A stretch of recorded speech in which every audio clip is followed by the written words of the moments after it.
सत्यको साक्षी लेखक मौलाना सैयद अबुल आला मौटुदी, अनुवादक मोहम्मद जिया हुसैन, प्रकाशक the message publication, Kathmandu, Nepal. बिस्मिल्लाहिर्रहमानिर्रहिम। मुस्लिम समुदायको जिम्मेवारी र जीवनको उद्देश्य। सम्पूर्ण प्रशंसाहरू ती अल्लाहका लागि हुन् जो जगतको एकमात्र सृष्टिकर्ता, मालिक र शासक हुन्, जो अद्भुत श्रेणीको तत्त्वदर्शिता, सामर्थ्य, कृपाको साथ यसमा शासन गरिरहेका छन्, जसले मानवको सृष्टि गरे, उसलाई शिक्षा र बुद्धिको शक्ति प्रदान गरे, उसलाई धरतीमा आफ्नो नायक बनाए र उसको मार्गदर्शनको लागि ग्रन्थहरू अवतरित गरे र सन्देष्टाहरू पठाए। फेरि अल्लाहको असीम कृपा होस् उनका ती असल र प्यारा भक्तहरूमाथि जो मानवलाई मानवता सिकाउन आए, जसले मनुष्यलाई उसको जीवनको उद्देश्यप्रति सचेत पारे र उसलाई संसारमा रहने सही तरिका सिकाए।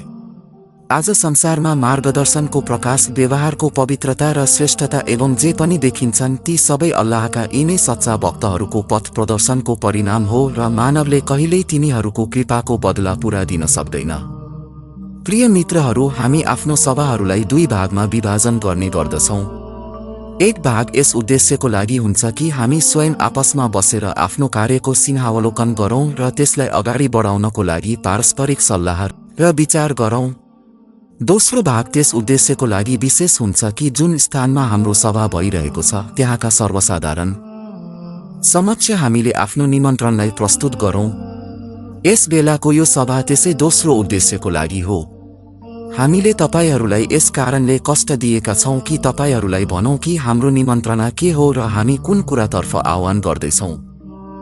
हाम्रो निमन्त्रणाको सम्बोधन एक त ती मानिसहरूलाई छ जो पहिलेदेखि नै मुस्लिम हुन्, दोस्रो अल्लाहका ती सर्वसाधारण भक्तहरूलाई छ जो मुसलमान होइनन्।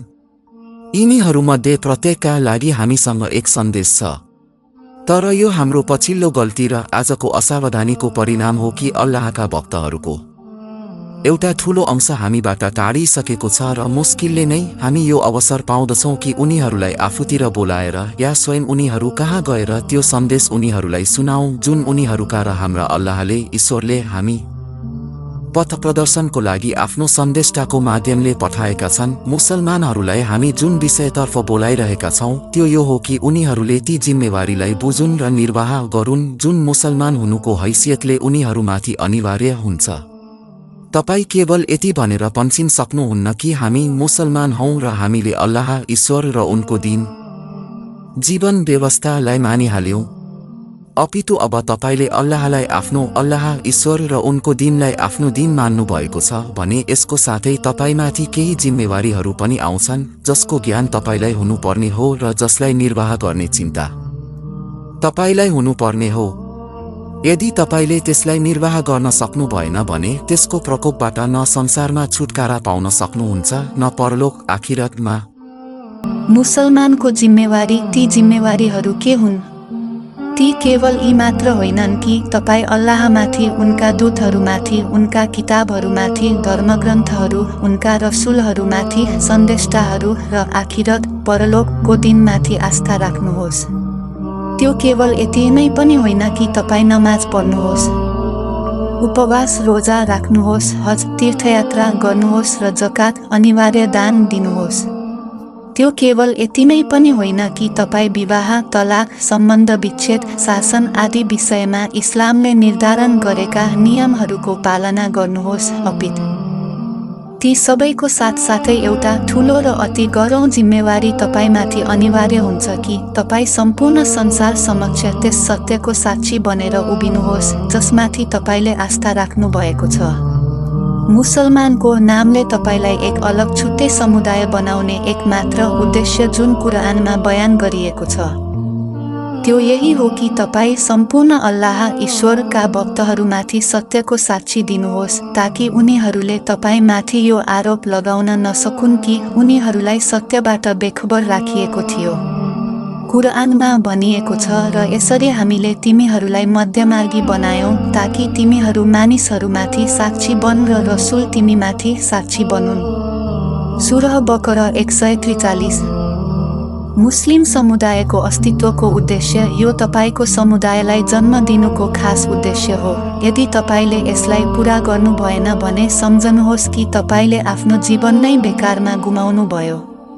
यो तपाईमाथि अल्लाहको तर्फबाट लागू गरिएको अनिवार्य कर्तव्य हो, किनकि अल्लाहको आदेश छ कि हे आस्थावानहरू हो, अल्लाहको लागि नितान्त सत्यमा कायम रहँदै न्यायको साक्षी बन। सूरह माइदा 8। यो साधारण आदेश मात्र नभई अति जोड दिइएको आदेश हो, किनकि अल्लाह ताआला भन्दछन्, अल्लाहबाट प्राप्त साक्षी लुकाउने व्यक्तिभन्दा ठूलो अत्याचारी अरूको होला र। सूरह बकरा 140। फेरि अल्लाह ताआलाले तपाईलाई भनेका छन् कि त्यस कर्तव्यलाई पूरा गर्नुको परिणाम के हो। तपाईभन्दा पहिले त्यस साक्षीको कचहरीमा यहुदीहरू उभ्याइएका थिए, तर उनीहरूले केही सत्यलाई लुकाए र केही सत्यको विरुद्ध साक्षी दिए र यसरी उनीहरू सत्यको होइन असत्यको साक्षी बन्न पुगे। परिणाम यो भयो कि अल्लाहले तिनीहरूलाई धिक्कारे र तिनीहरूमाथि श्राप पर्यो कि तिनीहरूमाथि अपमान र दरिद्रता थोपरियो र तिनीहरू अल्लाहको प्रकोपबाट घेरिए। सूरह बकरा 61। सत्यको साक्षी। यो साक्षी जसको जिम्मेवारी तपाईमाथि दिइएको छ, त्यसको अभिप्राय यो हो कि जुन सत्य तपाईँ समक्ष आएको छ, जुन सच्चाइ तपाईमाथि प्रकट गरिएको छ, मानवको लागि सफलता एवं मुक्तिको एउटै मार्ग जुन तपाईलाई देखाइएको छ, तपाईँ संसार समक्ष त्यसको सत्यता र त्यो नै सिधा मार्ग भएको साक्षी दिनुहोस्। त्यो साक्षी यस्तो होस् जसले उसको सत्य र सही हुनुलाई प्रष्ट पारोस् र संसारका मानिसहरूले यो प्रमाण पेश गर्न नसकुन् कि हामीलाई सत्यको जानकारी थिएन। यसै गवाही साक्षीको लागि सन्देष्टाहरू, उहाँहरूमाथि शान्ति होस्, संसारमा पठाइएका थिए र यसको गवाही दिनु यिनीहरूमाथि अनिवार्य थियो। फेरि त्यही गवाही सम्पूर्ण सन्देष्टाहरू पश्चात यिनका अनुयायीहरूमाथि अनिवार्य हुँदै गयो र अब अन्तिम नबी सल्लल्लाहु अलैहि वसल्लम पश्चात त्यो अनिवार्य कर्तव्य मुस्लिम समुदायहरूमाथि सामूहिक रूपमा त्यसरी नै लागू हुन्छ जसरी नबी सल्लल्लाहुमाथि उहाँको जीवनमा व्यक्तिगत हैसियतले लागू थियो। गवाहीको महत्त्व। यस साक्षीको महत्त्वको अनुमान त्यसबाट गर्नुहोस् कि मानव जातिको लागि अल्लाह ताआला ईश्वरले सोधपुछ र इनाम एवं दण्डको जुन कानुन तय गरेका छन्, त्यसको सम्पूर्ण आधार नै त्यस साक्षीमाथि छ। अल्लाह ताआला सर्वोच्च तत्त्वदर्शी, दयालु र निसाफमा कायम रहनेवाला छन्। उनको सर्वोच्च तत्त्वदर्शिता, दयालु र उनको निसाफबाट यो कुरा मेल खाँदैन कि मनुष्यलाई अल्लाहको इच्छा थाहा नहोस् र उनले तिनीहरूलाई त्यस कुरामा समातुन् कि उनीहरू उनको इच्छा विरुद्ध किन हिँडे। मानिसले नजानोस् कि सत्मार्ग के हो र उनले तिनीहरूको पथभ्रष्टताप्रति तिनीहरूलाई समातुन्। मानिस त्यसबाट अनभिज्ञ होउन् कि तिनीसँग कुन वस्तुको बारेमा सोधपुछ हुनेछ र त्यस अनजान वस्तुको बारेमा उनीहरूसँग सोधपुछ गरून्। तसर्थ अल्लाह ताआलाले सृष्टिको आरम्भ नै एकजना सन्देष्टाबाट गरे र समय समयमा असंख्य सन्देष्टाहरू पठाए ताकि उनीहरूले मानव जातिलाई भनुन् कि तिम्रो विषयमा तिम्रो सृष्टिकर्ता ईश्वरको इच्छा यो हो, तिम्रो लागि संसारमा जीवन बिताउने सही तरिका यो हो। यो रवैया हो जसद्वारा तिमी आफ्नो मालिक ईश्वरको खुसी हासिल गर्न सक्छौ। यी कार्यहरू हुन् जुन तिमीले गर्नुपर्दछ। यी कार्यहरू हुन् जसबाट तिमी बस्नुपर्छ र यी कुराहरू हुन् जसको बारेमा तिमीसँग सोधपुछ गरिनेछ। समुदायमाथि तर्कको पूर्णता। यो साक्षी जुन अल्लाह ताआला ईश्वरले आफ्ना सन्देष्टाहरूद्वारा दिलाए, त्यसको उद्देश्य कुरान मजिदमा स्पष्टसँग यही भनिएको छ कि मनुष्यलाई अल्लाह ताआलासँग यो भन्ने अवसर बाँकी नरहोस् कि हामी अनभिज्ञ थियौं र तपाईँ हामीलाई त्यस कुरामाथि समात्नुहुन्छ जसबारेमा हामीलाई खबरदारी गरिएको थिएन। अल्लाहले तिमीमाथि जे अवतरित गरेका छन् त्यसको साक्षी स्वयं छन् कि उनले नै त्यसलाई आफ्नो ज्ञानले अवतरित गरेका हुन् र फरिस्ताहरू पनि साक्षी छन्, यद्यपि अल्लाहकै साक्ष्य पर्याप्त छ। सूरह निसा 165। यसरी अल्लाह ईश्वरले मनुष्यको यो आरोप हटाउनको लागि यो जिम्मेवारी सन्देष्टाहरूमाथि हालिदिए र उनीहरूलाई त्यस महत्त्वपूर्ण जिम्मेवारीमा लगाइदिए कि यदि उनीहरू सन्देष्टाहरूले सत्यको गवाही ठिकसँग निर्वाह गरे भने मनुष्य आफ्नो कार्यको स्वयं जवाफदेही हुनेछन्। यदि सन्देष्टाहरूको तर्फबाट साक्ष्यता निर्वाहमा कमी कमजोरी भएमा मनुष्यको पथभ्रष्टता एवं विकृतिको पकड, दण्ड सन्देष्टाहरूसँगै गरिनेछ। अर्को शब्दमा सन्देष्टाहरूको कर्तव्य यो थियो कि या त उनीहरूले सत्यको साक्षी ठिकसँग दिएर मनुष्यहरूको आरोप नष्ट गरून्, नत्र उल्टै मनुष्यहरूको यो आरोप उनीहरूमाथि आउनेछ कि अल्लाहले सत्यताको जुन शिक्षा तपाईहरूलाई दिएको थियो त्यो तपाईहरूले हामीहरू समक्ष पुर्याउनु भएन र जुन जीवनको सत्मार्ग अल्लाहले तपाईहरूलाई बताएका थिए त्यो तपाईहरूले हामीलाई भन्नु भएन।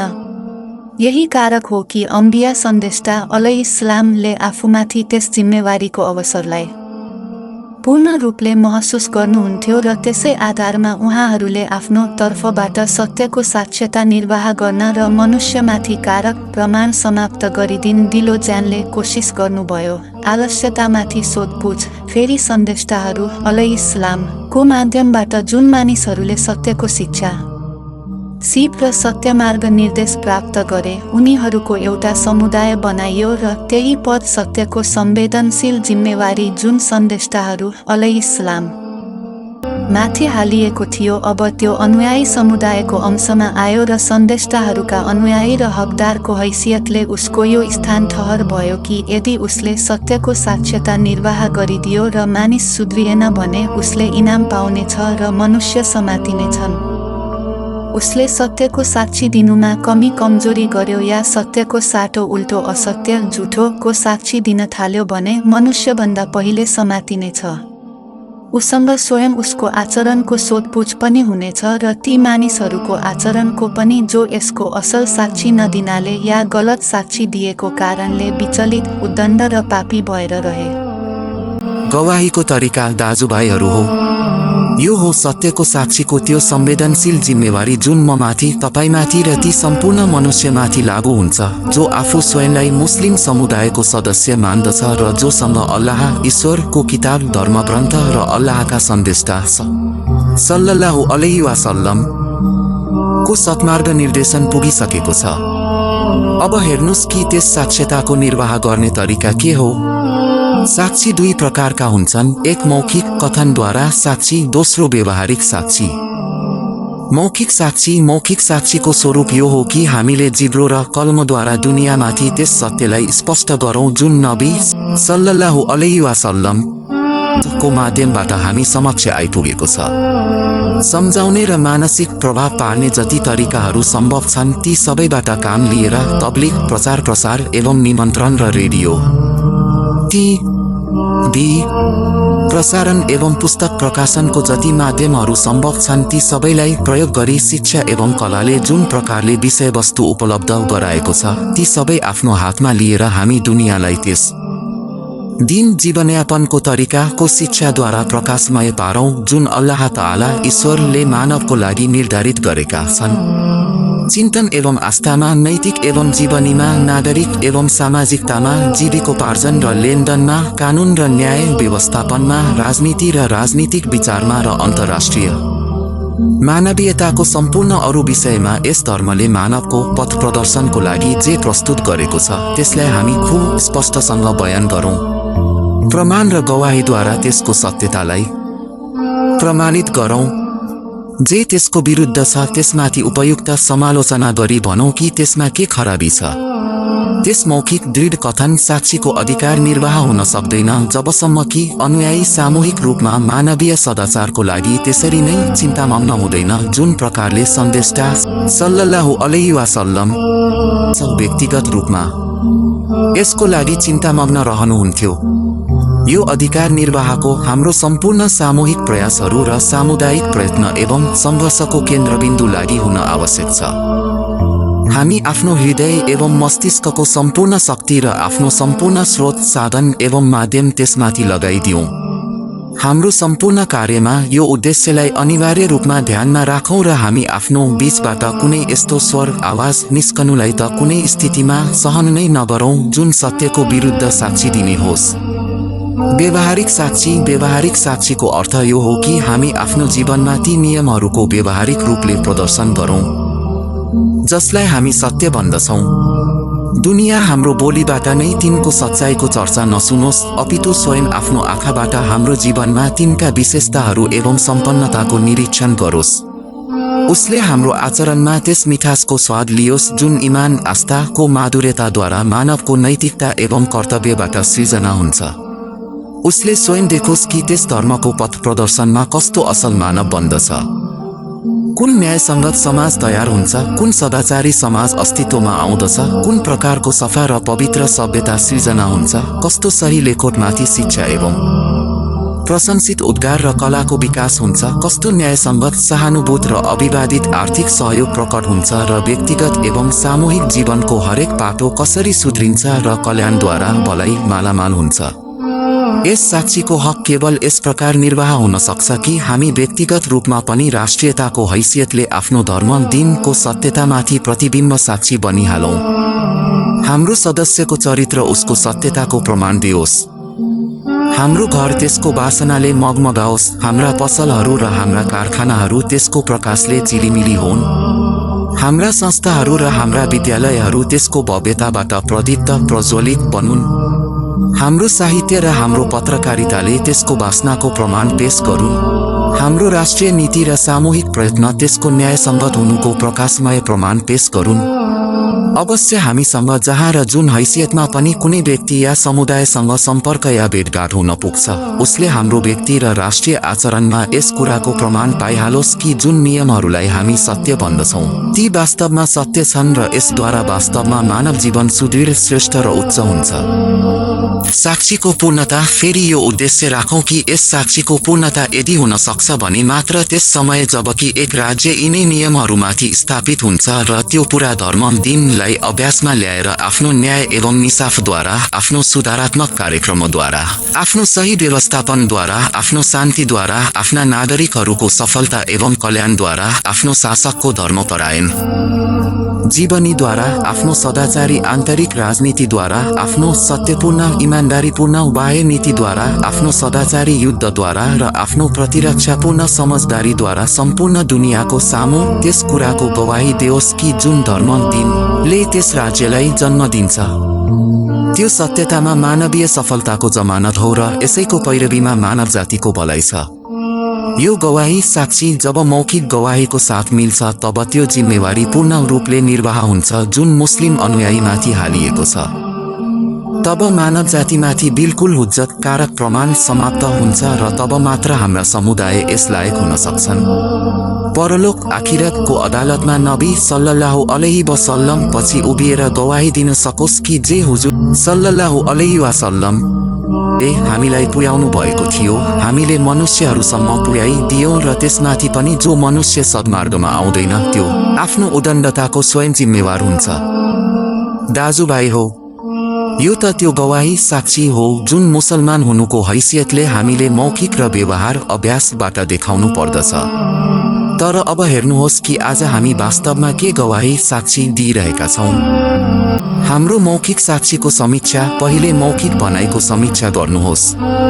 हामीभित्र अति नै सानो समूह यस्तो छ जो कहीँ व्यक्तिगत रूपमा र सामूहिक रूपमा भाषा एवं कलमद्वारा इस्लामको गवाही साक्षी दिन्छ र यसमा पनि यस्ता मानिस सायद औँलामा बन्न सकिन्छ जुन यस गवाहीलाई यस प्रकार निर्वाह गरिरहेको होस् जस्तो जीवनीद्वारा, आफ्नो सदाचारी आन्तरिक राजनीतिद्वारा, आफ्नो सत्यपूर्ण इमान्दारीपूर्ण बाह्य नीतिद्वारा, आफ्नो सदाचारी युद्धद्वारा र आफ्नो प्रतिरक्षापूर्ण समझदारीद्वारा सम्पूर्ण दुनियाँको सामु त्यस कुराको गवाही दियोस् कि जुन धर्म दिनले त्यस राज्यलाई जन्म दिन्छ त्यो सत्यतामा मानवीय सफलताको जमानत हो र यसैको पैरवीमा मानव जातिको भलाइ छ। यो गवाही साक्षी जब मौखिक गवाहीको साथ मिल्छ तब त्यो जिम्मेवारी पूर्ण रूपले निर्वाह हुन्छ जुन मुस्लिम अनुयायीमाथि हालिएको छ। तब मानव जातिमाथि बिल्कुल हुज्जत कारक प्रमाण समाप्त हुन्छ र तब मात्र हाम्रा समुदाय यस लायक हुन सक्छन्। परलोक आखिरतको अदालतमा नबी सल्लल्लाहु अलैहि वसल्लम पछि उभिएर गवाही दिन सकोस् कि जे हुजुर सल्लल्लाहु अलैहि वसल्लम ले हामीलाई पुर्याउनु भएको थियो हामीले मनुष्यहरूसम्म पुर्याइदियौँ र त्यसमाथि पनि जो मनुष्य सद्मार्गमा आउँदैन त्यो आफ्नो उदण्डताको स्वयं जिम्मेवार हुन्छ। दाजुभाइ हो, यो त त्यो गवाही साक्षी हो जुन मुसलमान हुनुको हैसियतले हामीले मौखिक र व्यवहार अभ्यासबाट देखाउनु पर्दछ। तर अब हेर्नुहोस् कि आज हामी वास्तवमा के गवाही साक्षी दिइरहेका छौँ। हाम्रो मौखिक साक्षीको समीक्षा, पहिले मौखिक भनाइको समीक्षा गर्नुहोस्। हामीभित्र अति नै सानो समूह यस्तो छ जो कहीँ व्यक्तिगत रूपमा र सामूहिक रूपमा भाषा एवं कलमद्वारा इस्लामको गवाही साक्षी दिन्छ र यसमा पनि यस्ता मानिस सायद औँलामा गन्न सकिन्छ जुन यस गवाहीलाई यस प्रकार निर्वाह गरिरहेको होस् जस्तो उसको निर्वाह गर्ने अधिकार छ। यस सानो जमातलाई यदि तपाईँ अलग गर्नुहुन्छ भने तपाईँ देख्नुहुन्छ कि मुसलमानहरूको गवाही सामान्यतः इस्लामको पक्षमा होइन अपितु त्यसको विरुद्ध गइरहेको छ। हाम्रा जमिनदार गवाही दिइरहेका छन् कि इस्लामको परम्परागत कानुन गलत छ र अज्ञानताको प्रथा सही छन्। हाम्रा वकिल र न्यायाधीश गवाही दिइरहेका छन् कि इस्लामका सम्पूर्ण कानुन गलत छन् अपितु इस्लामी कानुनको आधारभूत दृष्टिकोण नै स्वीकार योग्य छैन र सही केवल ती कानुन छन् जो मानवले निर्माण गरेका छन्। हाम्रा शिक्षक, प्राध्यापक र शिक्षण संस्थाहरू गवाही साक्षी दिइरहेका छन् कि दर्शन एवं शासन, इतिहास एवं समाजशास्त्र, अर्थशास्त्र एवं राजनीतिशास्त्र र कानुन एवं नैतिकता सम्बन्धी तिनै दृष्टिकोण उचित छन् जुन पश्चिमको उल्लङ्घनकारी नास्तिकवादी शिक्षाबाट लिएका छन्। जुन विषयहरूमा इस्लामको दृष्टिकोण विचारयोग्यसम्म छैन, हाम्रा साहित्य साक्षी दिइरहेका छन् कि तिनीहरूसँग पनि साहित्यको त्यही सन्देश छ जुन अमेरिका, बेलायत, फ्रान्स र रुसको भौतिकवादी साहित्यसँग छ। मुसलमान भएको हैसियतले यिनको साहित्यको आरम्भदेखि कुनै स्थायी आत्मा नै छैन। हाम्रो पत्रकारिता गवाही दिइरहेको छ कि तिनीहरूसँग पनि बहसको समस्या र सिद्धान्तको त्यही अन्दाज छ जुन गैर मुस्लिमहरूसँग छन्। हाम्रा व्यापारी र उद्योगी उत्पादकहरू गवाही दिइरहेका छन् कि इस्लामले लेनदेनमाथि जुन सीमा कायम गरेको छ त्यो व्यवहार योग्य छैन र कारोबार केवल यिनै तरिकाहरूबाट हुन सक्छ जसमा नास्तिकहरू अव्यस्त छन्। हाम्रा नेताहरू साक्षी दिइरहेका छन् कि तिनीहरूसँग पनि राष्ट्रियता एवं मातृभूमिका तिनै नाराहरू छन्, तिनै राष्ट्रिय उद्देश्यहरू छन्, राष्ट्रिय समस्यालाई समाधान गर्ने तिनै तरिकाहरू छन्, राजनीति र विधानको तिनै नियमहरू छन् जुन अनास्थावादीहरूसँग छन् र इस्लामले यस बारेमा कुनै पथ प्रदर्शन गरेको छैन। हाम्रा जनताहरूले गवाही दिइरहेका छन् कि तिनीसँग भाषाको कुनै प्रयोगी संसार र त्यस विषय बाहेक छैन र उनीहरूले कुनै यस्तो योग्यता नै राख्दैनन् जसको उनीहरूले चर्चा गरून् या जुन विषयमा उनीहरूले आफ्नो केही समय व्यतीत गरून्। यी हुन ती मौखिक साक्षी जुन हाम्रो पुरै समुदायमा मात्र नभई सारा संसारमा दिइरहेको छ। हाम्रो व्यवहारिक साक्षीको समीक्षा। अब व्यवहारिक साक्षीतर्फ आउनुहोस्। त्यसको अवस्था त मौखिक साक्षीभन्दा पनि खराब छ। निसङ्कोच कहीँ कहीँ केही धर्मनिष्ठ व्यक्तिहरू हामी बीच यस्ता पाइन्छन् जो आफ्नो जीवनमा इस्लामको प्रदर्शन गरिरहेका छन्, तर अधिकांशको स्थिति के छ? व्यक्तिगत रूपमा आम मुसलमान आफ्नो व्यवहारमा इस्लामको जुन प्रतिनिधित्व गरिरहेका छन् त्यो यो हो कि इस्लामको प्रभावमा लालन पालन हुने व्यक्ति कुनै हैसियतले पनि अवज्ञाकारीले तयार पारेको व्यक्तिभन्दा उच्च या अलग छैनन्, अपितु धेरै हैसियतले तिनको तुलनामा धेरै कम छन्। उनीहरू झुटो बोल्न सक्छन्, उनीहरूले विश्वासघात गर्न सक्छन्, उनीहरू अत्याचार गर्न सक्छन्, उनीहरू धोका दिन सक्छन्, उनीहरू वचन तोड्न सक्छन्, उनीहरू चोरी र डकैती गर्न सक्छन्, उनीहरू दंगा फसाद गर्न सक्छन्, उनीहरू निर्लज्जता र व्यभिचारिताको सम्पूर्ण कार्य गर्न सक्छन्। यी सम्पूर्ण अभद्रतामा यिनीहरूको अनुपात कुनै अवज्ञाकारी जातिभन्दा कम छैन। फेरि हाम्रो समाज, हाम्रो रहन सहन, हाम्रो प्रथा एवं परम्परा र हाम्रो उत्सव, हाम्रो चाडपर्व, मेला र स्मृति दिवस, हाम्रो सभा एवं जुलुस, हाम्रो सामूहिक जीवनको कुनै पाटो यस्तो छैन जसमा हामी इस्लामको कुनै हदसम्म पनि सही प्रतिनिधित्व गर्न सकौं। यो कुरो यद्यपि त्यस कुराको जीवित प्रमाण हो कि इस्लामको आध्यात्मिकता स्वयं नै आफ्नै लागि इस्लामको साटो अज्ञानतालाई बढी प्राथमिकता दिन्छ। हामी मद्रसा विद्यालय बनाउँदछौँ, तर शिक्षाको व्यवस्थापन र शिक्षाको आत्मा सबै थोक नास्तिकबाट लिन्छौँ। हामी संस्था कायम गर्दछौँ त उद्देश्य, प्रबन्ध र तरिका सबै थोक त्यही राख्दछौँ जुन नास्तिकको कुनै संस्थाको हुन सक्छ। हाम्रो पुरा समुदाय सङ्गठित रूपमा प्रयत्न गर्न उठ्दछ त उसको माग, त्यसको प्रयासका तरिका, उसको जमातको तरिका, भाषणहरू र बयानहरू सबै थोक हुबहु नास्तिक समुदायको प्रयत्नको नक्कल हुन्छ। हद यो हो कि जहाँ हाम्रो स्वतन्त्र या अर्ध स्वतन्त्र शासन विद्यमान छन् त्यहाँ पनि हामी शासन आधार, शासन व्यवस्था र सामूहिक कानुनहरू नास्तिकबाट लिइसकेका छौँ। इस्लामको कानुन केही शासनहरूमा केवल व्यक्तिगत कानुनको हदसम्म रहेको छ र केहीले त्यसलाई पनि परिमार्जन नगरी छोडेको छैन। हालै एक अङ्ग्रेजी लेखक लरेन्स ब्राउनले आफ्नो पुस्तक द प्रोस्पेक्ट अफ इस्लाममा दोष लगाएका छन् कि हामीले जब भारतमा इस्लामको देवानी र फौजदारी कानुनलाई अव्यावहारिक सम्झेर अन्त्य गरेका थियौं र मुसलमानहरूको लागि तिनको पारिवारिक कानुनलाई रहन दिएका थियौं त मुसलमानहरूलाई यो अति अस्वीकार्य भएको थियो, किनकि त्यस प्रकार तिनीहरूको त्यही हुने गर्थ्यो जुन स्थिति इस्लामी शासनमा गैर मुस्लिमहरूको थियो। तर अब केवल यही होइन कि भारतका मुसलमानहरूले त्यसलाई मन पराइसकेका छन् र स्वयं मुस्लिम राष्ट्रहरूले पनि त्यस विषयमा हाम्रो अनुपालन गरेका छन्।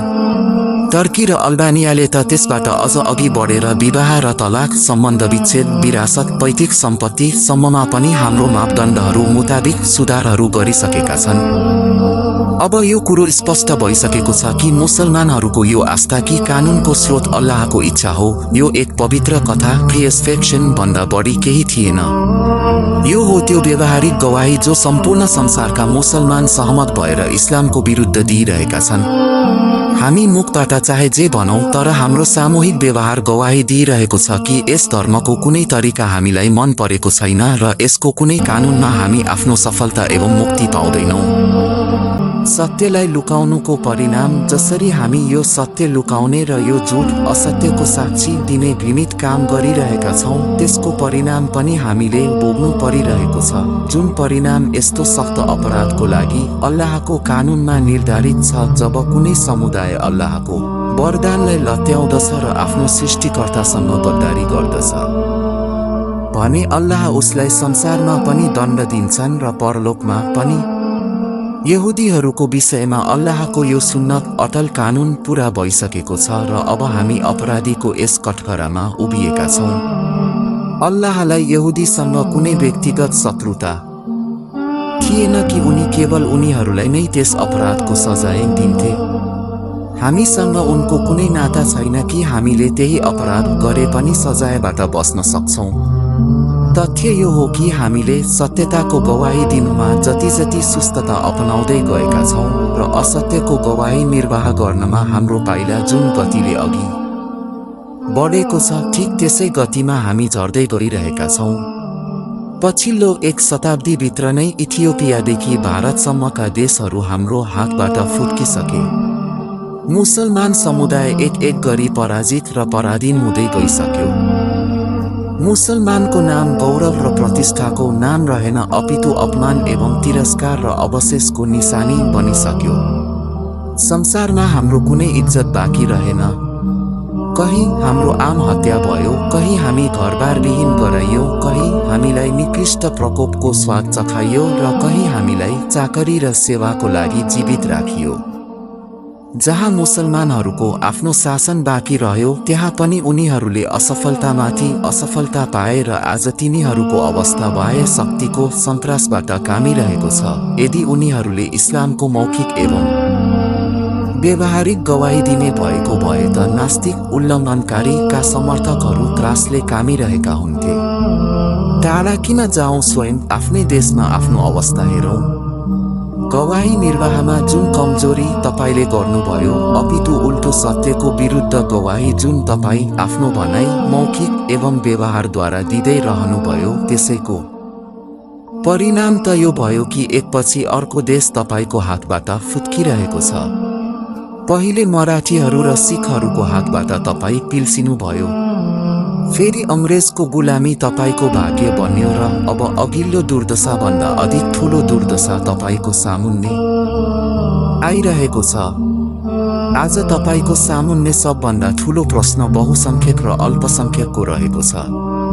तपाई यस आशंकाले कामिरहनु भएको छ कि कहीं हिन्दू बहुमत तपाईलाई आफ्नो अधीन गुलाम बनाउने हो कि तपाई त्यो परिणाम नहेर्नुहोस् जुन शूद्र दलित जातिले देखिसकेको छ।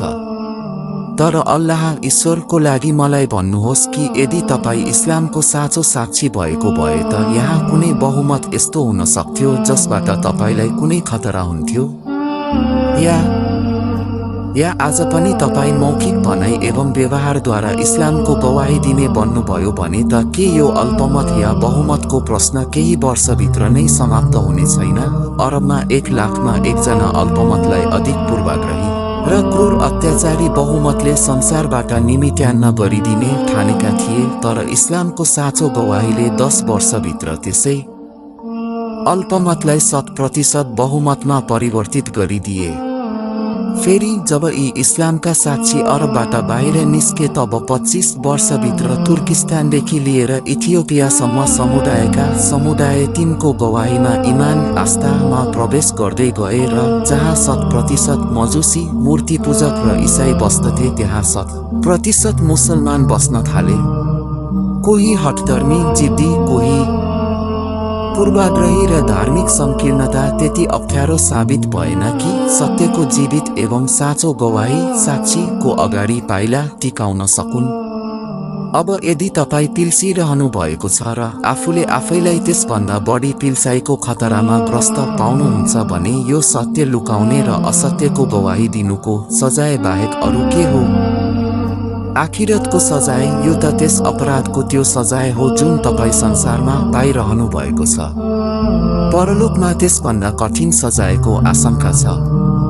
जबसम्म तपाईँ सत्यको गवाह साक्षीको हैसियतबाट आफ्नो कर्तव्यलाई निभाउनुहुन्न त्यस समयसम्म संसारमा जुन धार्मिक विरोधी मत फैलिनेछ, क्रूरता, फसाद र अपराधमा पनि वृद्धि हुन्छ, जुन अनैतिकता र दुष्टता, पाप पनि परम्परा बन्नेछ, त्यसको जिम्मेवारीबाट तपाईँ मुक्त हुन सक्नुहुन्न।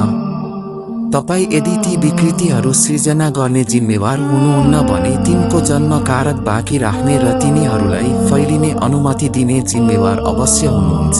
मुस्लिमहरूको समस्या, अधिकार र त्यसको हल दाजुभाइहरू हो।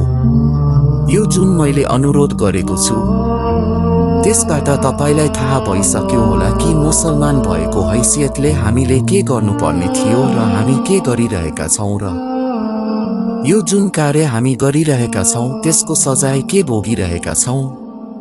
यस दृष्टिबाट यदि तपाईले वास्तविकतामाथि नजर दौडाउनु भयो भने त यो कुरो स्वयं तपाईमाथि प्रष्ट भइहाल्नेछ कि मुसलमानहरू जुन विषयलाई आफ्नो व्यक्तिगत जीवनको खास विषय सम्झिराखेका छन् र जसलाई समाधान गर्नको लागि उनीहरू आफ्नो मानसिकताले घेरिएको र अधिकांश अरूबाट सिकेको नीतिहरूमाथि आफ्नो शिरदेखि पाउसम्मको शक्ति लगाइरहेका छन्, वास्तवमा तिनीहरूमध्ये कुनै पनि तिनीहरूका खास समस्या होइनन् र त्यसको समाधानको नीतिमा समय, शक्ति र धनको सम्पूर्ण लगानी सबै नोक्सानी हो।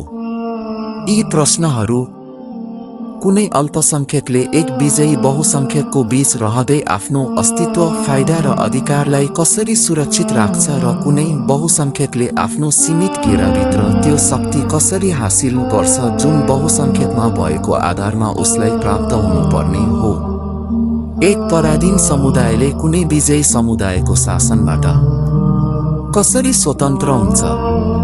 एक कमजोर समुदायले कुनै शक्तिशाली समुदायको शोषणबाट आफू स्वयंलाई कसरी बचाउँछ र एक पिछडिएको समुदायले त्यो प्रगति, सम्पन्नता र शक्ति कसरी प्राप्त गर्छ जुन दुनियाँको शक्तिशाली समुदायलाई प्राप्त छ?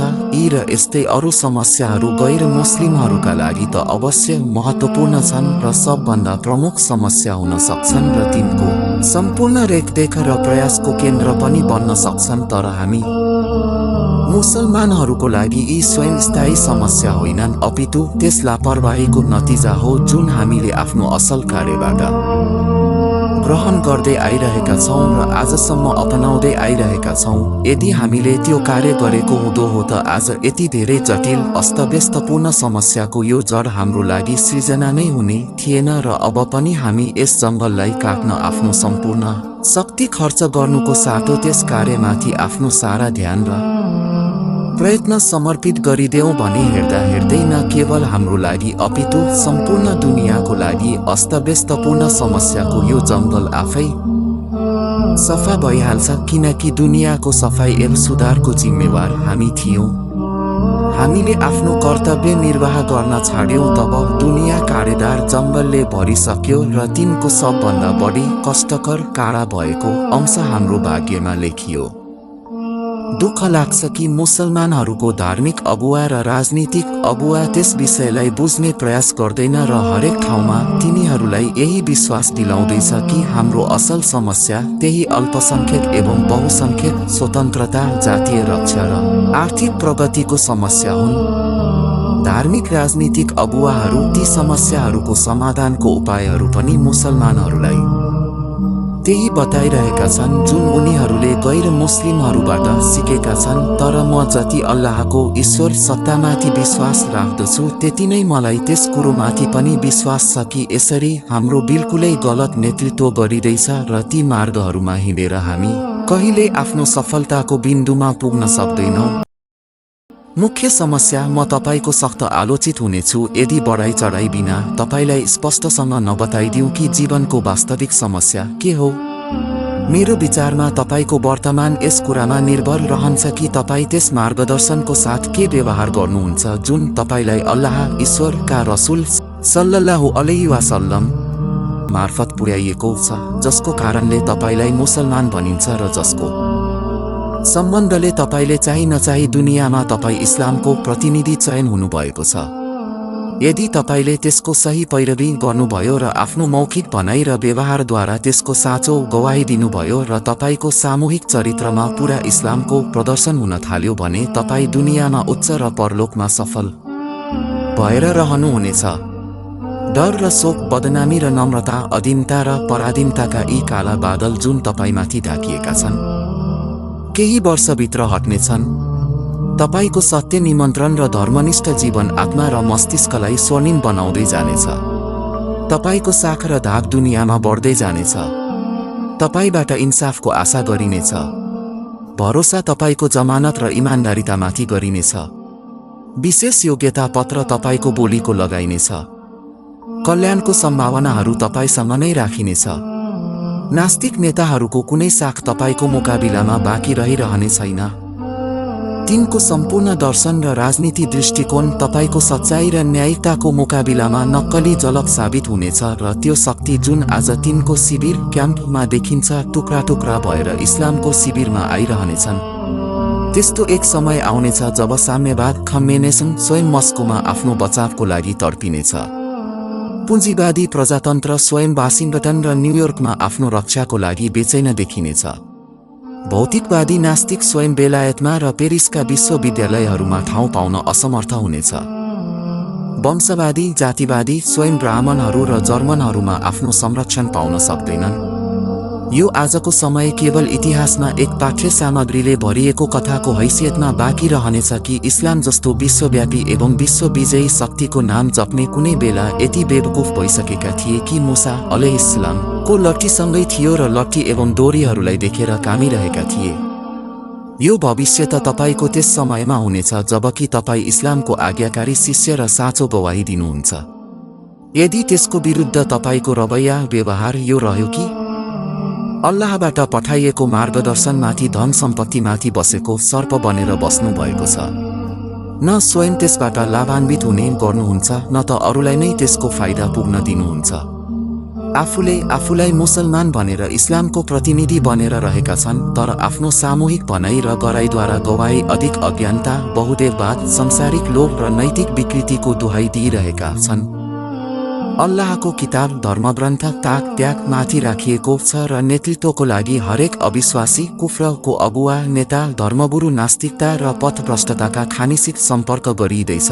दाबी अल्लाहको भक्तिको र भक्ति हरेक शैतान र हरेक उद्दण्ड र दुष्ट व्यक्तिको गरिँदैछ।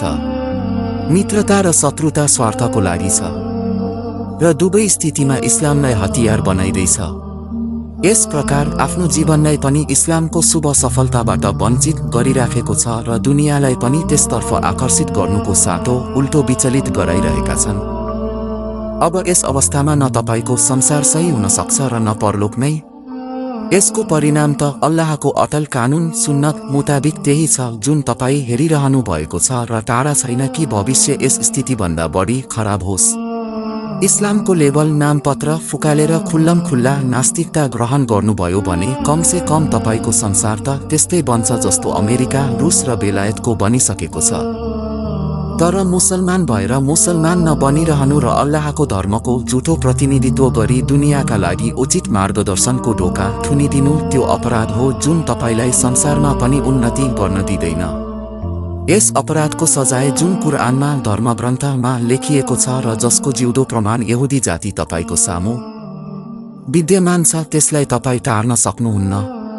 चाहे तपाई संयुक्त राष्ट्रियताका दुई सङ्कटहरूमध्ये हलुका सङ्कटलाई ग्रहण गर्नुहोस् या आफ्नो अलग राष्ट्रियताको माग पूरा गराई त्यो सब प्राप्त गर्नुहोस् जुन मुस्लिम राष्ट्रियताले प्राप्त गर्न चाहन्छ, त्यसको टर्ने शर्त केवल यही हो कि त्यस अपराधलाई त्याग्नुहोस्।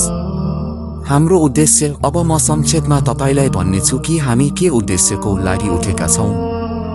हामी ती सबै मानिसलाई जो इस्लामलाई आफ्नो धर्म मान्दछन् यो निमन्त्रण दिँदैछौँ कि उनीहरूले यस धर्मलाई वास्तवमा आफ्नो धर्म बनाउन्, यसलाई व्यक्तिगत र निजी रूपमा आफ्नो जिन्दगीहरूमा र सामूहिक रूपमा आफ्नो घरमा, परिवारमा, समाजमा, आफ्नो तालिममा, आफ्नो व्यवहारमा, आफ्नो साहित्य र पत्रकारितामा, आफ्नो कारोबार र आर्थिक विषयहरूमा, आफ्नो संस्थाहरू र जातीय संस्थाहरूमा र सम्पूर्ण प्रतिष्ठाका साथ आफ्नो सामुदायिक नीतिमा व्यवहारिकताका साथ स्थापना गरून् र आफ्नो भनाइ र व्यवहारद्वारा संसार समक्ष त्यसको साँचो गवाही साक्षी दिउन्। हामी उनीहरूलाई भन्दैछौँ कि मुसलमान हुनुको हैसियतले धर्म स्थापना र सत्यको गवाही साक्षी हाम्रो जिन्दगीको असल उद्देश्य हो, तसर्थ हाम्रो सम्पूर्ण मिहिनेत एवं अभ्यासको केन्द्र एवं केन्द्रबिन्दु यही हुनुपर्दछ।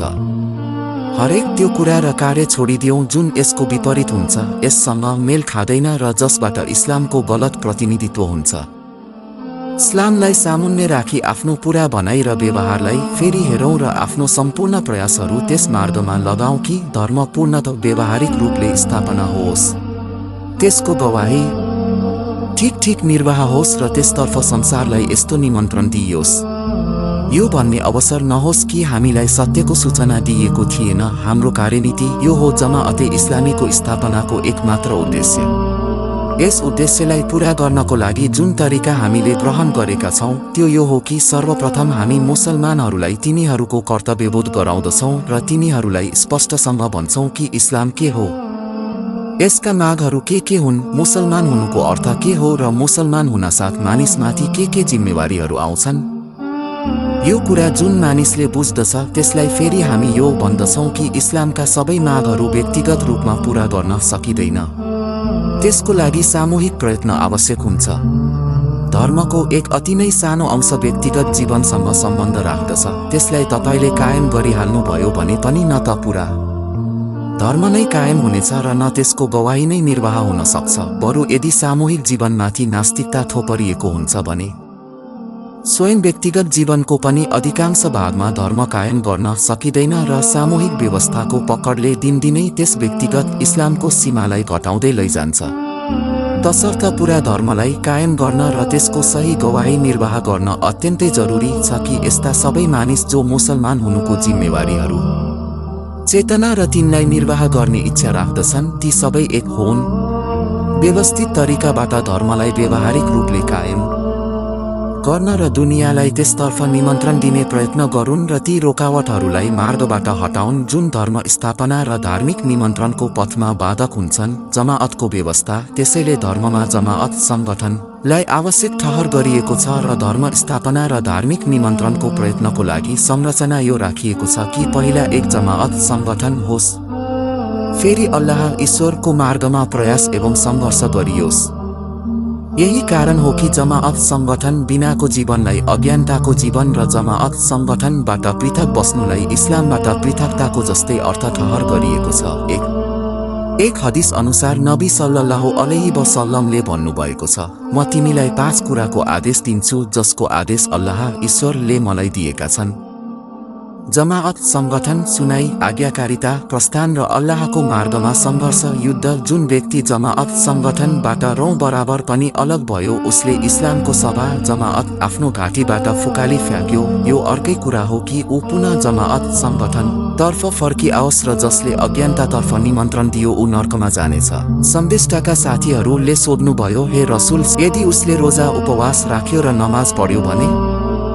उहाँ सल्लल्लाहु अलैहि वसल्लमले भन्नुभयो हो, यदि त्यसले नमाज पढ्यो र रोजा राख्यो र मुसलमान भएको दाबी गरे पनि यस हदिसबाट 3 कुरा प्रमाणित हुन्छन्। क इस्लाम धर्मको कार्यको सही तरिका यो हो कि पहिले जमाअत संगठन होस् र त्यसको यस्तो व्यवस्था होस् कि सबै मानिस कोही एकको कुरा सुनोस् र त्यसको आज्ञा पालन गरोस्। फेरि जस्तो जुकै अवस्था होस् त्यस अनुसार प्रस्थान, स्थानान्तर र युद्ध गरियोस्। कार्यको 3वटा मार्गहरू जो मानिस यस कुरालाई बुझ्छ र यसको प्रत्यक्ष बोधद्वारा उभित्र एउटा साँचो मुसलमानको जिम्मेवारीको अनुभूति त्यस हदसम्म मजबुत हुन्छ कि आफ्नो धर्मको लागि आफ्नो वैयक्तिकता र स्वार्थ अहम्भावलाई बलिदान गरी साङ्गठनिक अनुशासन र नियमलाई स्वीकार गर्छ, उसलाई हामी भन्दछौँ कि अब तिम्रो सामु 3 मार्गहरू छन् र तिमीलाई पूर्ण स्वतन्त्रता छ कि तीमध्येबाट जुन चाहन्छौ ग्रहण गर।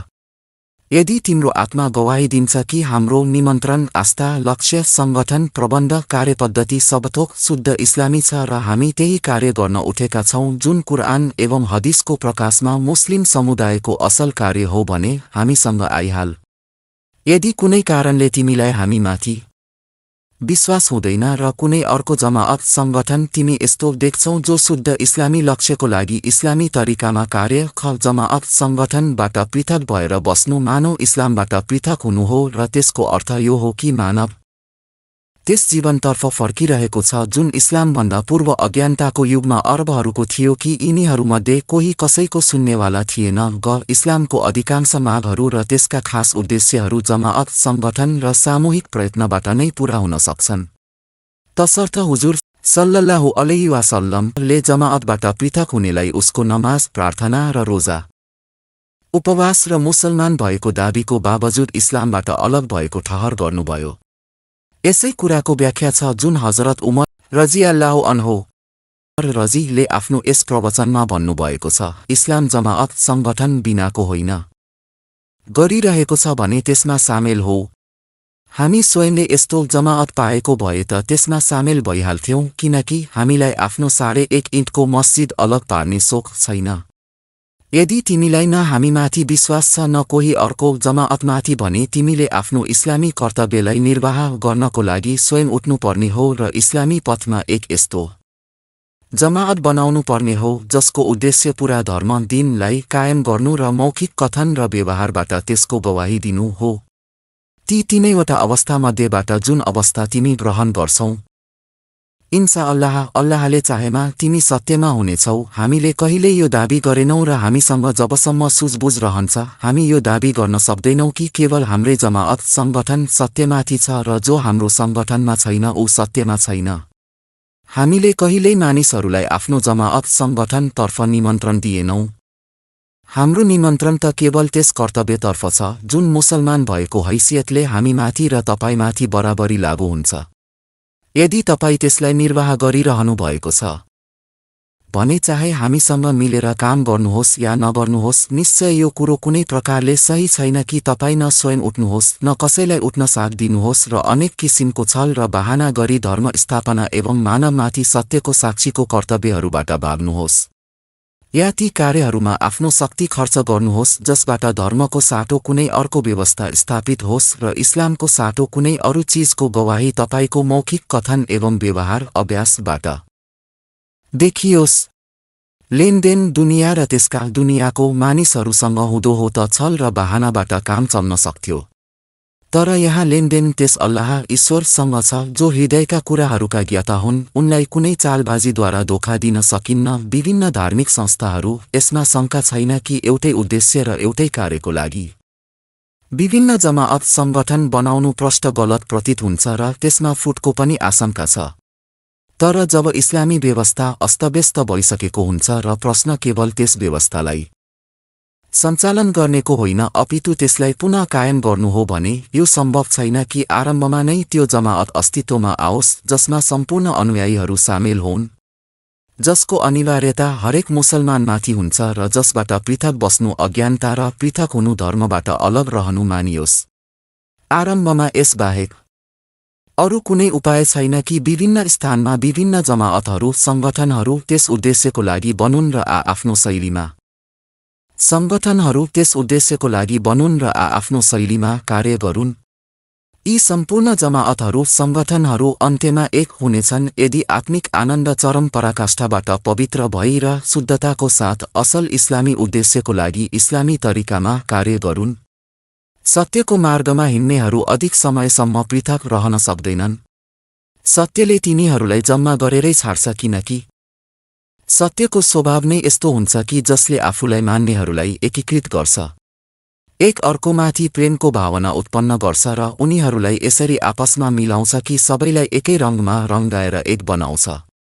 फुट केवल त्यस स्थितिमा प्रस्फुटित हुन्छ जब सत्यको साथ केही न केही असत्यको मिसावट हुन्छ या माथि आवरण सत्यको झलक हुन्छ र भित्र झुट असत्यले काम गरिरहेको हुन्छ। सहभागीहरूसँग हाम्रो अपेक्षा अब म सारांशको साथ यो पनि व्यक्त गर्छ कि जो मानिस हाम्रो जमाअत संगठनलाई मन पराएर यसमा प्रवेश गर्छ उबाट हामी के चाहन्छौं र उसँग हाम्रो के काम छ। आफ्ना सदस्यहरूसँग हाम्रो माग त्यस मागको सिवाय केही छैन जुन इस्लामले हरेक मुसलमानसँग गरेको छ। हामी न त इस्लामको असल मागमाथि थोरै मात्र पनि कुनै चीजको वृद्धि गर्दछौं र न त्यसमध्येबाट कुनै चीज घटाउँदछौं। हामी हरेक व्यक्तिको सामु इस्लामलाई बिना घटवड पेश गरिदिन्छौं र त्यससँग भन्छौं कि यस धर्मलाई जानेर बुझेर चेतनाको साथ स्वीकार गर, त्यसको मागलाई ठिकसँग निर्वाह गर।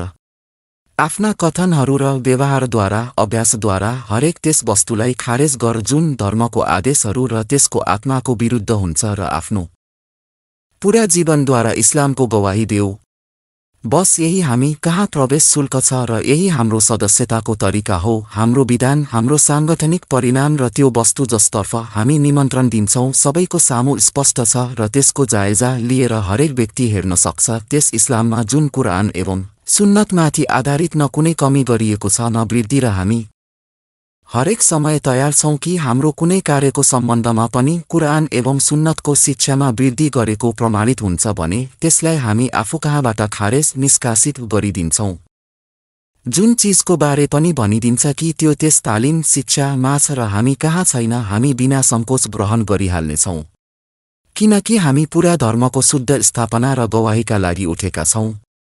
फेरि हामी भन्दा ठूला अत्याचारीको होलान् यदि हामी आफ्नो यसै उद्देश्यमा कपटी साबित भयौं। अपेक्षित कार्य यस प्रकार जो व्यक्ति हाम्रो सांगठनिक ढाँचामा सामेल हुन्छ उसको लागि हामीसँग केवल यो काम छ कि उसले आफ्नो कथन भनाइ र व्यवहार अभ्यासद्वारा इस्लामको गवाही देओस् र धार्मिक व्यवस्थालाई पूर्ण रूपमा स्थापित गर्नको लागि सामूहिक प्रयत्न गरोस् ताकि मानववर्ग सामु सत्यको साक्षीको न्यायपूर्ण ढङ्गले निर्वाह हुन सकोस्। जहाँसम्म मौखिक भनाइ गवाहीको सम्बन्ध छ हामी आफ्ना सदस्यहरूलाई यस्तो प्रशिक्षण दिइरहेका छौं जसबाट उनीहरू आफ्नो प्रतिभा अनुसार बोली र कलमबाट इस्लामको बढीभन्दा बढी उचित गवाही निर्वाह गर्नको लागि तयार होन्। स्वयं हामी यस्तो संस्था स्थापित गर्ने प्रयास गरिरहेका छौं जुन व्यवस्थित तरिकाले शिक्षा एवं साहित्यको हरेक विभागमा जीवनको सम्पूर्ण समस्यासँग सम्बन्धित इस्लामी शिक्षाको सत्यतालाई दुनिया समक्ष स्पष्ट गरिदियोस् र त्यस उद्देश्यको लागि प्रसारण एवं प्रकाशनको सम्पूर्ण सम्भावित माध्यमहरूबाट काम लिइयोस्। रह्यो व्यवहारिक गवाही त्यस बारेमा हाम्रो प्रयास यो छ कि पहिले त एक व्यक्ति इस्लामको जिउँदो गवाह होस्, फेरि ती व्यक्तिहरूबाट एक यस्तो व्यवस्थित समाज विकसित एवं प्रकट होस् जसभित्र इस्लाम आफ्नो असल स्फूर्तिमा काम गर्दै गरेको देख्न सकिने होस् र अन्त्यमा यो समाजले आफ्नो प्रयत्नबाट झुटो असत्य व्यवस्थाको प्रभावलाई निर्मूल पारी त्यो सत्य व्यवस्था स्थापित गरोस् जो संसारमा इस्लामको पूर्ण प्रतिनिधित्व गर्नेवाला होस्। आपत्तिहरू र तिनका जवाफहरू दाजुभाइहरू, बस यो हो हाम्रो उद्देश्य र यो हो हाम्रो कार्यक्रम। हामीलाई आशा थिएन कि यो कुरो पनि यस्तो हुन सक्छ जसमाथि कुनै मुसलमानलाई आपत्ति होस्, तर जुन दिनदेखि हामीले यस मार्गमा पाइला टेकेका छौं आपत्तिहरूको कहिल्यै नरोकिने भेल उर्लिँदै आइरहेको छ। सम्पूर्ण आपत्ति न त मनन योग्य छन् न एक सभामा ती सबैको प्रतिरोध नै गर्न सकिन्छ, तर यस समयमा केवल ती केही आपत्तिहरूमाथि बयान गर्नेछु जुन तपाईको शहरमा गलत भ्रमहरू फिजाउनको लागि प्रयोग गरिँदै आएको छ। नयाँ फिर्का तपाईको यो जमाअत संगठनले इस्लाममा एक नयाँ समूहको जग आधारशिला खडा गरिरहेको छ भनी भन्ने गरिन्छ। यो कुरा जो मानिसहरूले भन्छन् उनलाई सायद थाहा छैन कि सामूहिकरणको खास फाइदा के हुन्छ। धर्ममा जुन कुराको कारणले फुट उत्पन्न हुन्छ ती सबैलाई यदि तपाईले समेट्नुभयो भने तिनीहरूलाई केवल 4 वर्गमा विभाजित गर्न सकिन्छ। 1 यो कि असल धर्ममा कुनै यस्तो कुरालाई थप गरियोस् जुन धर्ममा हुँदैन र त्यसैलाई इमान र कुफ्र एवं मार्गदर्शन र पथभ्रष्टतामा फरक गर्ने मुख्य आधार बनाइन्छ। अर्को यो कि धर्मको कुनै विशेष विषयलाई लिएर त्यसलाई त्यो महत्त्व दिनु जुन किताब धर्मग्रन्थ एवं सुन्नतको प्रकाशमा त्यसलाई प्राप्त छैन, त्यसैलाई सामूहिकरणको आधार ठहर गरिदिनु। तेस्रो यो कि इस्लामिक कानुनी तर्कको व्याख्या एवं अनुमतिको विषयमा अतिरञ्जित गर्नु जुन कुरआन र हदिसमा स्पष्टसँग उल्लेख भएको छैन तर कुरआन र हदिसको सामान्य आदेशको प्रकाशमा विचार गरेर निर्धारण गरिएको होस्। ती मामलामा विषयमा आफ्नो विशेष मत बाहेक अर्को मत राख्नेहरूलाई अवज्ञाकारी र पापीको संज्ञा दिएर उसको अपमान गरियोस् या तिनीहरूसँग भिन्न व्यवहार गरियोस्। चौथो यो कि नबी सन्देष्टा पछि कुनै विशेष व्यक्तिको विषयमा अतिरञ्जित गर्नु र त्यसको लागि कुनै यस्तो पदको दाबी गर्नु जसलाई स्वीकार गर्नाले या नगर्नाले मानिस मोमिन, अल्लाहको भक्त या नास्तिक हुने आधार होस् या कुनै जमाअत यो दाबी गरोस् कि जो यसमा सामेल छ केवल उही सत्यमा छ, बाँकी सबै मुसलमानहरू असत्यमा छन्। अब म सोध्छु कि हामीले यी चारै कुराहरूमध्ये कुन कुराको विरुद्ध अपराध गरेका छौं? यदि कुनै व्यक्तिले कारण एवं प्रमाणको साथ हामीलाई स्पष्टसँग बताइदिन्छ कि हामी वास्तवमा फलानो कुराको कारणले अपराधी हौ भने हामी तुरुन्त प्रायश्चित गर्नेछौं।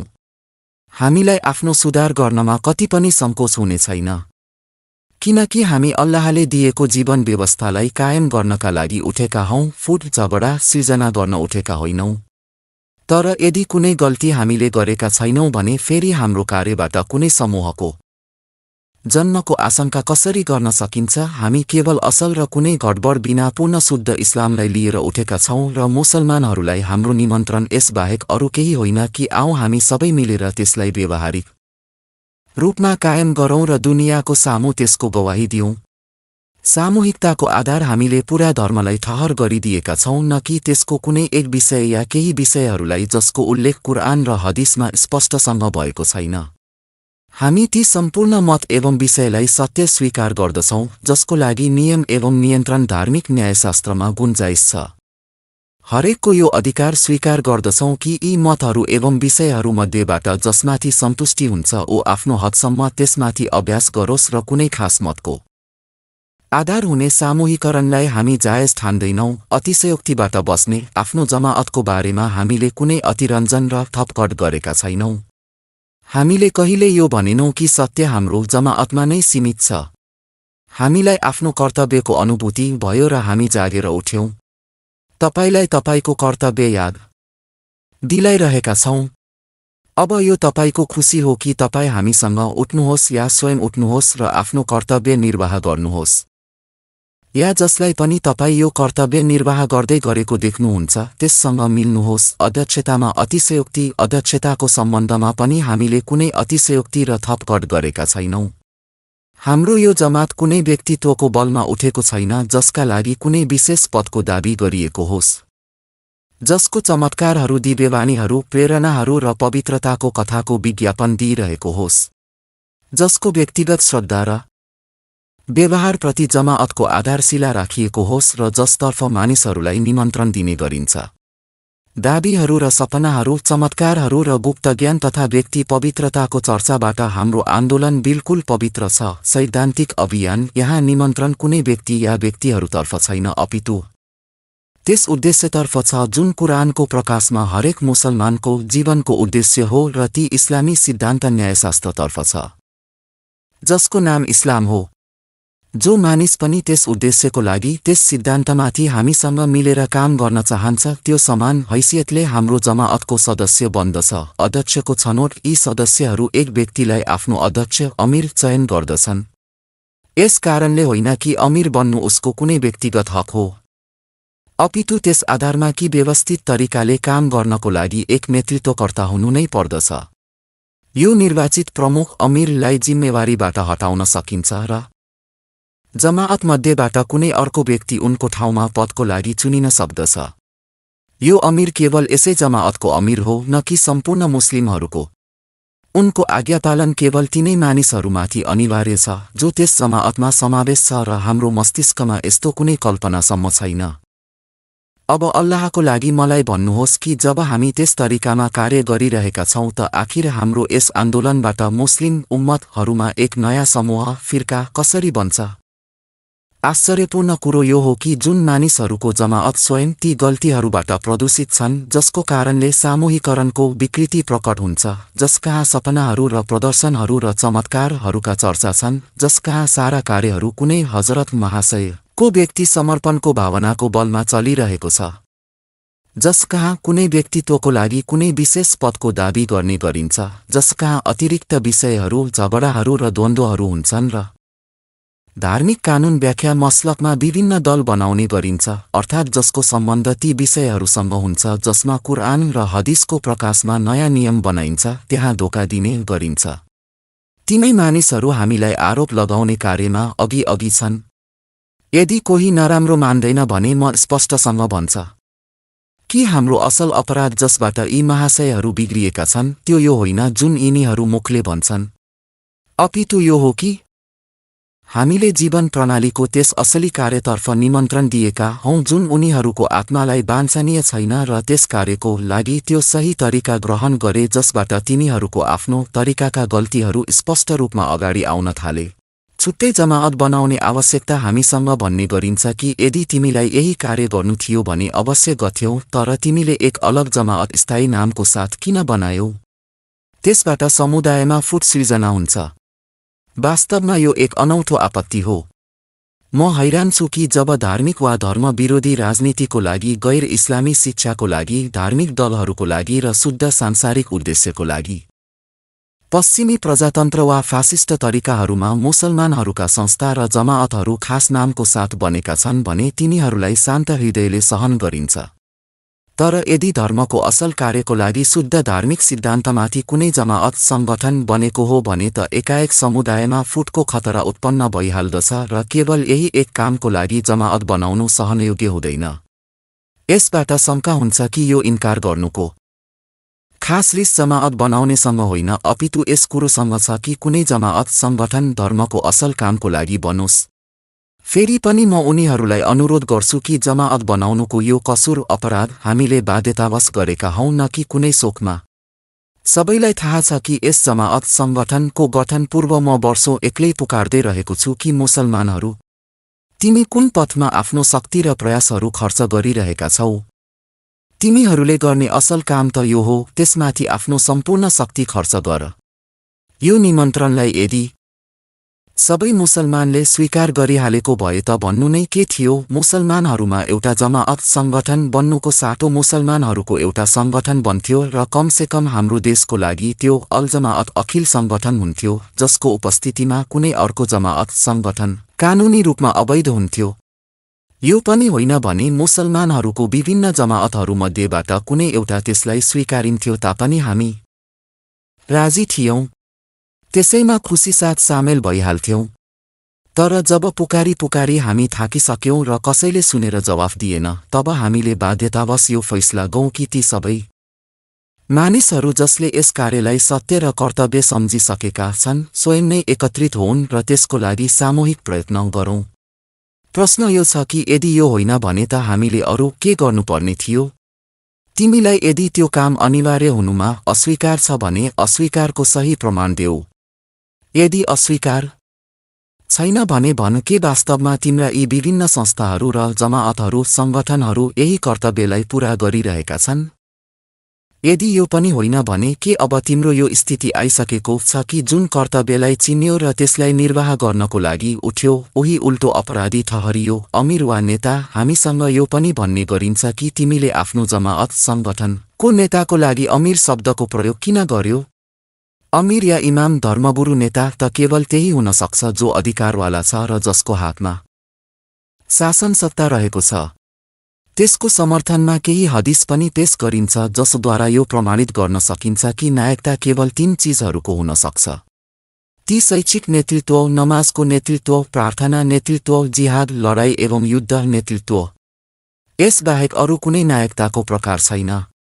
यो आपत्ति जसले गर्दछन् उनीहरू केवल त्यस समयको इस्लामी कानून र त्यसै समयको हदिससँग परिचित छन् जब इस्लामी राजनीतिक सत्ता प्राप्तिको बिन्दुसम्ममा पुगिसकेको थियो। शासकीय नायकत्व कायम भइसकेको थियो।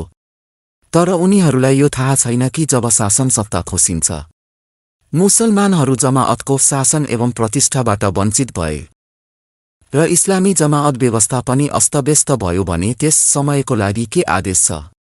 म उनीहरूसँग सोध्दछु कि यस्तो स्थितिमा के मुसलमानहरूले यही काम गर्नुपर्ने हो कि व्यक्ति अलग होउन् र बसेर दुआ मात्र गर्दै रहन् कि हे अल्लाह कोही शक्तिशाली नेतृत्वकर्ता पठाइदेऊ, या यस्तो नेतृत्व स्थापित गर्नको लागि कुनै सामूहिक प्रयत्न पनि हुनुपर्दछ?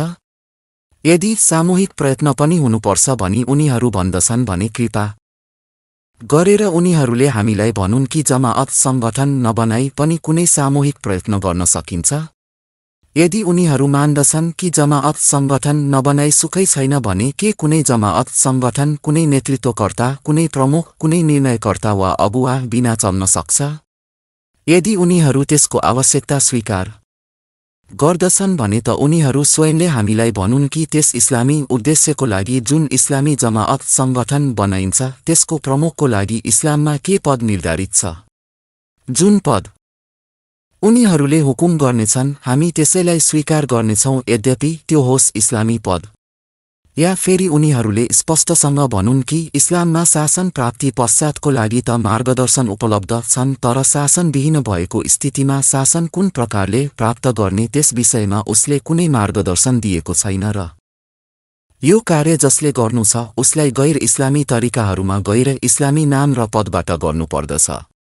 यदि ती महाशयहरूको यो मानसाय होइन भने हामी यो शोचनीय समस्या समाधानमा असमर्थ छौं कि अध्यक्ष, नेता र कमान्डर, सेनापति आदि पदहरू प्रयोग गरियो भने ती सब उनीहरूलाई स्वीकार्य छन्, तर अमीर, प्रमुखको पद सुन्ने बित्तिकै किन क्रुद्ध हुन्छन्? आम रूपमा मानिसहरूलाई त्यस विषयलाई बुझ्नमा जुन कठिनाई प्रस्तुत हुन्छ त्यसको कारण यो हो कि नबी करीम सल्लल्लाहु अलैहि वसल्लम को प्रतिज्ञामा जब अमीर, प्रमुख या इमाम, नेता, धर्मगुरु पदको प्रयोग गरिएको थियो त्यस समय इस्लामी शासन स्थापित भइसकेको थियो र जुन समयमा इस्लामी शासन कायम भएको थिएन त्यस समयमा नबी सल्लल्लाहु अलैहि वसल्लम स्वयंले नबीको हैसियतले धर्म स्थापनाको लागि हुने कोसिस र नेतृत्व गर्नुभएको थियो। तसर्थ अध्यक्षता, नेतृत्व वा इमामत प्रयोग गर्न कुनै अवसर नै थिएन इस्लामको मानसाय। तर इस्लामको पुरै व्यवस्थामाथि दृष्टिगत गर्दा यो कुरा स्पष्ट हुन्छ कि यो जीवन प्रणाली मुसलमानहरूको हरेक सामूहिक कार्यमा अनुशासन एवं संगठन चाहन्छ र यो जीवन प्रणाली अनुशासन र संगठनको सही अवस्था यो निर्धारित गर्दछ कि कार्य जमाअत संगठित बनेर गरियोस्। जमाअतमा जिम्मेवारको कुरा सुन्ने र आज्ञा मान्ने स्वभाव पाइन्छ र एक व्यक्ति त्यसको अमीर, प्रमुख होस्। नमाज प्रार्थना पढिन्छ भने समूहमा पढियोस् र एक त्यसको इमाम हुनुपर्दछ। हज तीर्थयात्रा गरिन्छ भने व्यवस्थित तरिकाबाट गरियोस् र एक त्यसको अमीरे हज तीर्थयात्रा प्रमुख हुनुपर्दछ। यतिसम्म यदि 3 जना यात्रामा निस्किए भने पनि उनीहरू संगठित भएर यात्रा गर्नुपर्दछ र आफ्नो एक साथीलाई अमीर, प्रमुख बनाउनुपर्छ। सल्लल्लाहु अलैहि वसल्लम ले भन्नु भएको छ, यदि 3 जना मानिस यात्रा गर्यो भने एकजनालाई आफ्नो अमीर बनाऊ। अबू दाउद 2 इस्लामी कानूनको यही नै त्यो आत्मा हो जसलाई हजरत उमर रजी ले यी शब्दहरूमा बयान गरेका छन्, जमाअत बिना इस्लाम हुँदैन र अध्यक्ष बिना जमाअत हुँदैन र आज्ञापालन बिना अध्यक्षता हुँदैन। तसर्थ हाम्रो निष्कर्ष यो निस्कियो कि जीवन प्रणालीयुक्त धर्म कायम गर्न र मानिसहरू समक्ष सत्यको साक्षी दिनको लागि जुन कोसिस र प्रयत्न गर्नको लागि जुन जमाअत बनाइन्छ त्यसको प्रमुखको लागि अमीर या इमामको शब्दको प्रयोग एकदम सही छ। तर शब्द इमामको साथ केही विशेष अर्थ लागिसकेका छन्, तसर्थ हामीले उपद्रव विकृतिबाट बस्नको लागि त्यस शब्दलाई त्यागेर अमीर शब्दको प्रयोग गरेका छौं। जकात सङ्कलन एक विचित्र आपत्ति यो पनि सुन्नमा आएको छ कि जो व्यक्ति यस प्रकार जमाअतको अमीर चुनिन्छ त्यसलाई जकात इस्लामी कार्यको लागि लिइने कर असुल गर्ने कुनै अधिकार छैन, किनकि जकात केवल इस्लामी शासनको अमीरले मात्र असुल गर्न सक्छ। सायद आपत्तिकर्तालाई जकात असुल गर्ने विषयमा हाम्रो तरिका थाहा छैन। हामीले आम मुसलमानहरूसँग यो माग गरेका छैनौं कि उनीहरूले आफ्नो जकात हाम्रो बैतुल माल ढुकुटीमा जम्मा गरून् र हामीले कहिले यो भनेका छैनौं कि जो मुसलमान जकात हाम्रो सुपुर्द गर्दैन त्यसको जकात पूरा हुने छैन। हामीले केवल आफ्नो जमाअतका अर्कान सदस्यहरूसँग यो माग गर्दछौँ कि उनीहरू आफ्नो जकात जमाअतको ढुकुटीमा जम्मा गरून् र त्यसबाट हाम्रो ठूलो उद्देश्य यो हो कि मुसलमानहरूलाई इस्लामी धर्मग्रन्थ अनुसार सामूहिक रूपमा जकात जम्मा र खर्च गर्ने बानी बसोस्। कृपापूर्वक कोही हामीलाई भनोस् कि यदि हामी यस्तो गर्दछौँ भने धर्मशास्त्रको दृष्टिमा त्यसमा के खराबी छ र यो धर्मशास्त्रको कुन आदेशको विरुद्ध छ। यदि हामीलाई मानिसहरूसँग यो भन्ने अधिकार छ कि नमाज प्रार्थना घरमा अलग अलग नपढ अपितु जमाअतको साथ पढ, आखिर यो भन्ने अधिकार किन छैन कि जकात व्यक्तिगत रूपमा भुक्तान गर्नुको साटो सामूहिक रूपमा भुक्तान गर।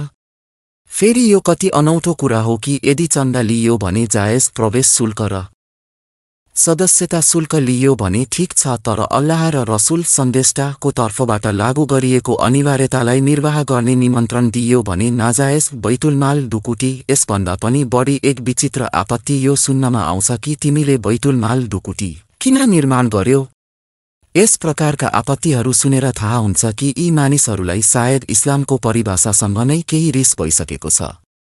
प्रष्ट कुरा यो हो कि हरेक जमाअत र हरेक संस्थाले आफ्नो एक कुटी अवश्य राख्दछ ताकि सामूहिक कार्यहरूमा धन खर्च गर्न सकियोस्। हाम्रो जमाअतको पनि एक ढुकुटी छ र त्यसलाई हामी बैतुलमाल भन्दछौँ किनकि यही इस्लामी शब्द चयन हो। यदि हामीले त्यसको नाम खजाना राखेको भए त उनीहरूलाई कुनै आपत्ति थिएन। यदि हामी त्यसलाई ढुकुटी भन्थ्यौं भने पनि यिनीहरू खुसी हुन्थे।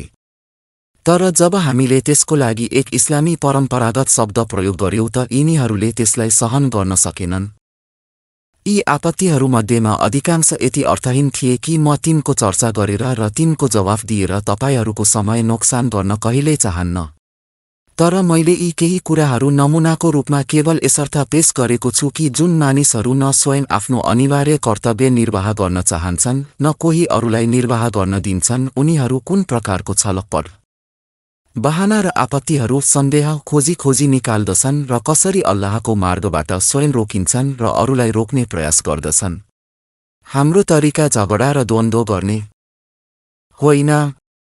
यदि कोही व्यक्ति हाम्रो कुरालाई सहज रूपमा बुझ्न चाहन्छन् भने हामी हरेक समय त्यसलाई बुझाउनको लागि उपस्थित छौं र यदि कोही हाम्रो गल्ती हामीलाई यथोचित तरिकाबाट बुझाउन चाहन्छ भने हामी बुझ्नको लागि पनि तयार छौं। तर यदि कसैको उद्देश्य केवल अल्झिनु र अल्झाउनु नै हो भने हामी त्यससँग कुनै प्रतिरोध गर्न मन पराउँदैनौं। उसलाई अधिकार छ कि जबसम्म चाहोस् आफ्नो पेशा जारी राखोस्।